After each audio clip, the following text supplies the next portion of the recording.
శేర్లింగంపల్లిలో Alvin కాలనీలో BRS party విస్తృతస్థాయి సమావేశం నిర్వహించారు. బీఆర్ఎస్ పార్టీని వీడి ఇతర పార్టీలో చేరిన ఏ నాయకుడిని మళ్లీ పార్టీలో చేర్చుకునేది లేదని ఎమ్మెల్యే మాధవరం కృష్ణారావు, ఎమ్మెల్సీ సంబీపూర్ రాజు చెప్పారు.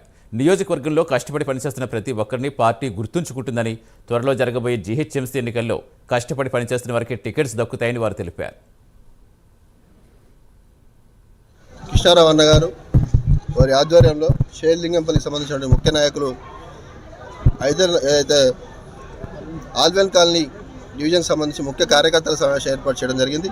ఈ యొక్క సమావేశానికి పెద్ద ఎత్తున బీఆర్ఎస్ పార్టీ నాయకులు, కార్యకర్తలు హాజరై సభను విజయవంతం చేయడం జరిగింది. ఇక్కడ నుంచి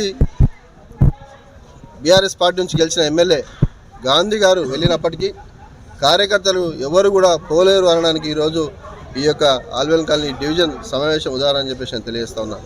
ముఖ్యంగా మిత్రులారా, కాంగ్రెస్ పార్టీ వచ్చిన తర్వాత ఈ రాష్ట్రంలో ఏం జరుగుతుందో చూస్తూ ఉన్నాం. కాంగ్రెస్ పార్టీ వచ్చిన తర్వాత అప్పటి వరకు జరిగినటువంటి అభివృద్ధి సంక్షేమ కార్యక్రమాలన్నీ కూడా నిలిచిపోయినాయి.